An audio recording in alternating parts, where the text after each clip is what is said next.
नमस्कार दोस्तों, स्वागत है आप सभी का। दोस्तों सीबीएसई जून 2024 के लिए जो विमर्श बैच है 4.0 वो चालू हो चुकी है।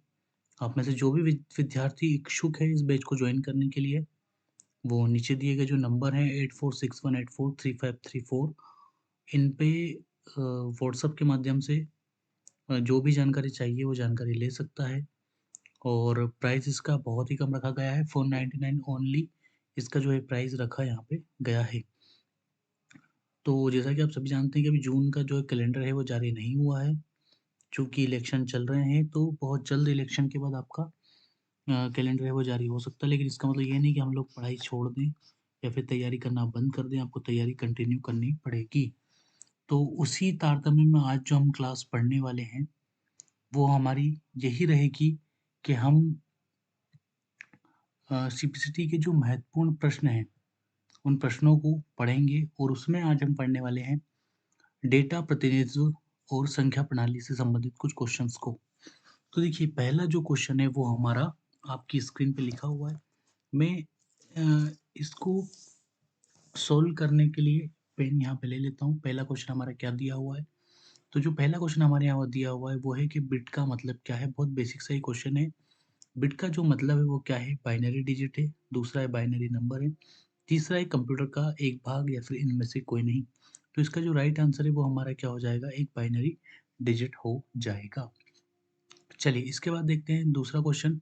प्रत्येक कंप्यूटर के कीबोर्ड के प्रत्येक कैरेक्टर की एएससी डबल आई होती है जिसका पूर्ण रूप है। इस क्वेश्चन को सोल्व करने के लिए आपको ज़्यादा कुछ मेहनत करने की आवश्यकता नहीं है। सिर्फ ये ए और ये जो एस है इसका फुल फॉर्म आप लोग याद कर लीजिए। इसका फुल फॉर्म होता है अमेरिकन स्टैंडर्ड। ठीक है, अगर ये दो चीज़ आपको पता है तो आप इजीली यहाँ से क्वेश्चन से अपना जो आंसर है उसको निकाल लेंगे।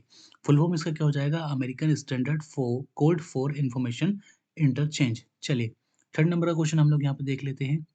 बाइनरी कोडेड डेसिमल में दशमलव अंक 7 का बीसीडी तुल्यांकन होगा। तो इसके लिए देखिए आपको बाइनरी वाला जो चैप्टर है वो पूरा पढ़ना पड़ेगा, लेकिन जो चैप्टर है वो क्या है? बहुत ज़्यादा टफ है। तो उसको देखते हुए आपको इस क्वेश्चन को यहाँ पे सोल्व करना पड़ेगा। फिलहाल इसका राइट आंसर हम लोग यहाँ पे देख लेते हैं, तो वो है हमारा 011। फोर्थ नंबर का क्वेश्चन देख लेते हैं।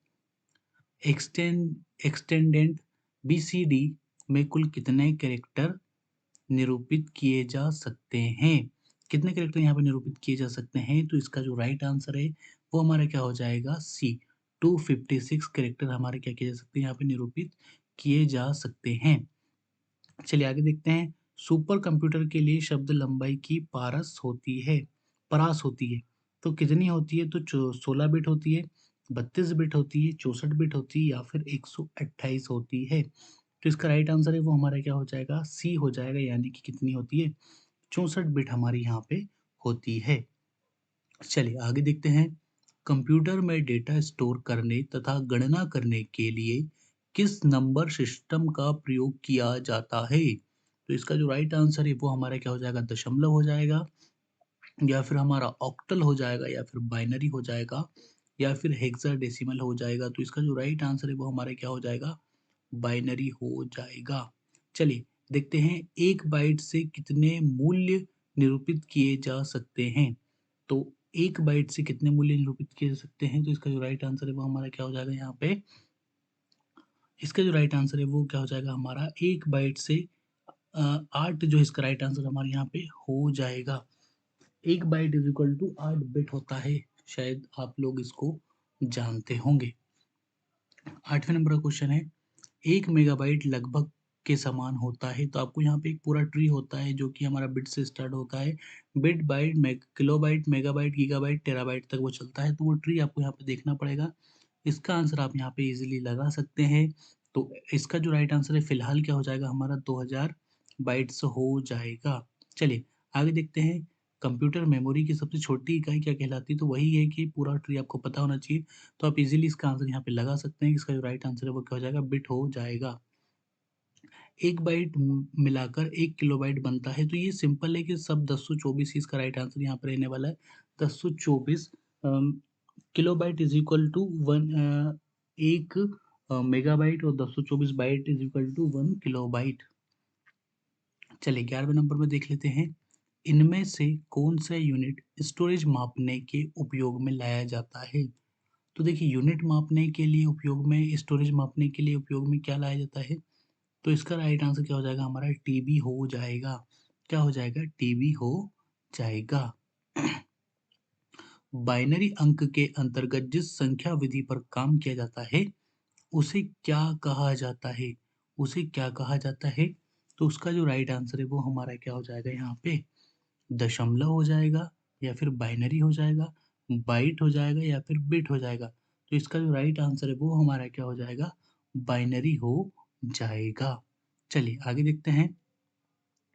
बाइनरी नंबर प्रणाली में निम्नांकित में से कितने अंक होते हैं? कितने अंक होते हैं? तो बाइनरी में देखिए कितने अंक होते हैं? सिर्फ 2 अंक होते हैं। एक हमारा क्या होता है? 0 होता है, और एक हमारा क्या होता है? 1 होता है। अगला क्वेश्चन इसी से संबंधित है। बाइनरी प्रणाली के 2 अंक कौन-कौन से होते हैं? अभी हमने बात की थी कितने अंक होते हैं, अभी नीचे क्वेश्चन आ गया कि वो 2 अंक कौन-कौन से हमारे होते हैं। तो हम क्या लगा देंगे? वो 2 अंक हमारे कौन-कौन से होते हैं? 0 और 1 होते हैं। चलिए आगे देखते हैं। अक्षरों तथा चिन्हों को बाइटों में स्टोर करने की विधि को क्या कहते हैं? अक्षरों तथा चिन्हों को बाइटों में स्टोर करने की विधि को क्या कहते हैं? तो इसका जो राइट आंसर है वो हमारा क्या हो जाएगा यहाँ पे? कोडिंग सिस्टम कहते हैं। क्या कहते हैं उसको यहाँ पे? कोडिंग सिस्टम हम लोग कहते हैं। चलिए आगे देखते हैं। 16वें नंबर का जो हमारा क्वेश्चन है वो क्या है? आजकल सबसे ज़्यादा प्रयोग में आने वाला कोडिंग है। आजकल सबसे ज़्यादा प्रयोग में आने वाला कोडिंग सिस्टम कौन-सा है? क्या है यहाँ पे? क्या पूछा गया है? कोडिंग सिस्टम के बारे में पूछा गया है। तो 16वें नंबर का जो राइट आंसर है वो हमारा क्या हो जाएगा? आस्की एवं एब्स्टिक हो जाएगा। क्या हो जाएगा राइट आंसर? आस्की एवं एब्स्टिक हो जाएगा। चलिए 17वें नंबर का क्या हो जाएगा? 8 लगातार बिटों की सीरीज को क्या कहा जाता है? तो देखिए इसके बारे में हम लोग पहले भी यहाँ पे चर्चा कर चुके हैं। 8 लगातार बिटों की सीरीज को क्या कहा जाता है, लेकिन उससे पहले हम लोग बात कर लेते हैं हमारी विमर्श बैच के बारे में।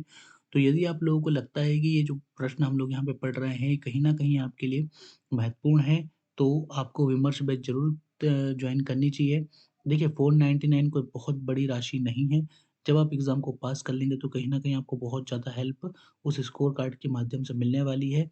तो आपको पढ़ाई में कहीं भी कोई कोर कसर नहीं रखनी चाहिए, और इस बैच को जॉइन करके आपको जो आपकी सफलता है उसके चांसेस को मेरे ख्याल से बढ़ाना चाहिए। 17वें का जो राइट आंसर है वो हमारा क्या हो जाएगा?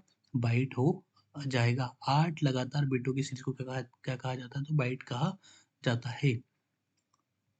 56 किलोबाइट प्रति सेकंड के मॉडेम का प्रयोग कर 3 मेगाबाइट के फाइल के डाउनलोड होने में कितना समय लगेगा? तो एक कैलकुलेटेड क्वेश्चन है थोड़ा-सा यहाँ पे। तो इसका जो राइट आंसर है वो फिलहाल हमारा क्या हो जाएगा? इनमें से कोई नहीं हो जाएगा। देखिए करना कुछ नहीं है आपको, 56 किलोबाइट प्रति सेकंड डाउनलोड हो रहा है, तो 3 मेगाबाइट ही। अब देखिए यहाँ पे मेगाबाइट किलोबाइट के बाद आता है और यहाँ पे किलोबाइट में। तो 56 किलोबाइट प्रति सेकंड के हिसाब से वो डाउनलोड हो रहा है, और टोटल फाइल हमारी वो कितनी है? 3 मेगाबाइट है। तो अब वो करना कुछ नहीं है, सिंपल से यहाँ पे आपको लिखना है 1024। क्या लिखना है? 1024, और उसको किससे गुणा करना है? 3 से गुणा करना है। क्यों करना है? क्योंकि ये 3 क्या है? मेगाबाइट है ना? पहले हमें इसको तोड़ना पड़ेगा, तो इसको इंटू करेंगे तो एक संख्या आएगी, उसको यहाँ पे आपको 56 से सिर्फ डिवाइड करना, और उससे ज़्यादा कुछ भी नहीं करना है। चलिए 19वां नंबर का क्वेश्चन देख लेते हैं। संख्या के द्विआधारी कोट में विद्युत स्पंदन का न होना दर्शाता तो वो शून्य होता है। अभी हमने 0 और 1 की बात की थी, तो 0 में जो 0 होता है वो ऑफ को दर्शाता है, और जो 1 है वो ऑन को दर्शाता है। चलिए 9वें नंबर का जो क्वेश्चन है वो देख लेते हैं। 1 0010 111 या फिर 0 11 00 101 जो 8 बिट का समूह है क्या कहलाता है? तो 8 बिट के समूह को हम लोग क्या कहते हैं? बाइट यहाँ पर कहते हैं। तो ये थे हमारे 20 महत्वपूर्ण प्रश्न जो कि हमने इस क्लास में पढ़ने की सॉल्व करने की कोशिश की थी, और मुझे लगता है काफ़ी अच्छे तरीके से हमने इनको यहाँ पे सॉल्व किया है। इसका जो पीडीएफ है वो आपको हमारे टेलीग्राम ग्रुप पे ईज़िली प्रोवाइड हो जाएगा, लेकिन ये चैप्टर खत्म होने के बाद जी पीडीएफ आपको यहाँ पे मिलेगा। तब तक आपको अपना ध्यान रखना है, और जो विमर्श पेज की हमने चर्चा की उसको आपको मेरे ख्याल से जॉइन करना चाहिए। ठीक है, बाय।